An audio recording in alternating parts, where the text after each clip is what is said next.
வணக்கம். நான் உங்கள் சங்கே சிலம்பு.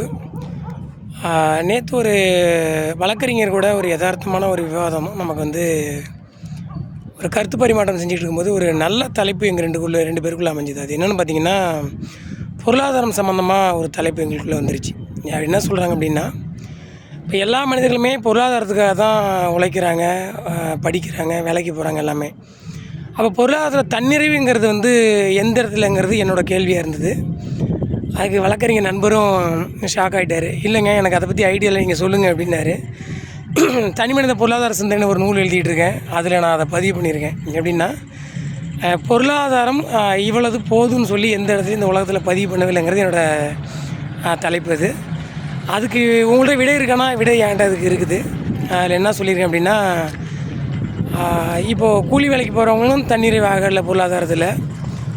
பெரிய மில்லியன் கணக்கில் பணம் பொருளாதாரம் வச்சுருக்கவங்களும் தொழில் பண்ணுறவங்களும் பொருளாதாரத்தில் தன்னிறைவு இல்லை.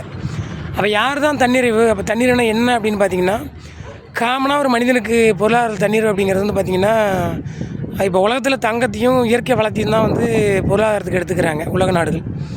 அப்போ அப்படின்னு பார்த்திங்கன்னா, இயற்கை வளம்ங்கிறது நமக்கு சொந்தம் இல்லை, அது பொதுவான சொத்துங்கிறதுனால நம்ம அதில் ஈடுபட முடியாது. தங்கம்ங்கிறத வச்சுக்கலாம்.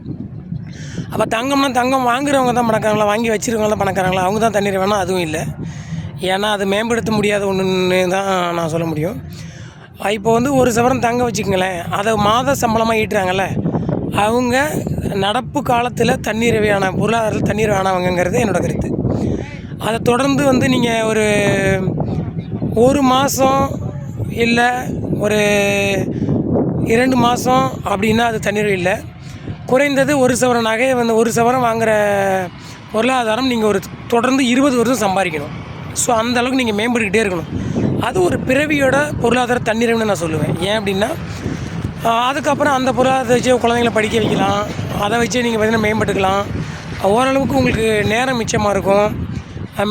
மேம்படுத்தப்பட்ட வாழ்வியலுக்கு மாறிக்கலாம்னா, இப்போ கூலி வேலைக்கு போனவங்க ஒரு தொழில் பண்ணுற மாதிரி வளர்ந்துக்கலாம், ஒரு தொழில் பண்ணவங்க இன்னும் கொஞ்சம் மேம்படலாம். ஸோ அந்த மாதிரி தான் நான் மேம்படுத்திக்க சொல்கிறேன். ஏன்னா ஒரு இடத்துல இருக்கோம்னா நம்ம அப்படியே இருந்துட்டோம் அப்படின்னா மேம்பட முடியாது, காலத்துக்கு அது மாதிரி மேம்பட முடியாது. ஆக பொருளாதார தண்ணீருங்கிறது என்னை பொறுத்த வரைக்கும் அதுதான். ஒரு சவரன் தங்கம் வாங்குகிறோம்ல, அதை சம்பளமாக வாங்குறாங்கள்ல, அதை முறையாக பயன்படுத்தி 10 வருஷத்துக்கு 20 வருஷம், அதிகபட்சம் 20 வருஷம், குறைந்தது 10 வருஷம், இந்த மாதிரி சம்பாரித்தவங்க பொருளாதாரத்தில் தன்னிறைவானவர்கள் சொல்லி என்னோட கணக்கு அது. அதுக்கப்புறம் அந்த பொருளாதாரத்தை வச்சு நம்ம மேம்படுத்திக்கணும். இதை தான் பொருளாதார தண்ணீர்னு சொல்கிறோம். இதை வச்சுக்கிட்டு இதில் மகிழ்ச்சியாக இருக்கலாம். இதில் மகிழ்ச்சியாக இல்லை அப்படின்னா அது உளவியல் நோயிலிருந்து அர்த்தம், பொருளாதார புரிதலிருந்து அர்த்தம். நன்றி, வணக்கம்.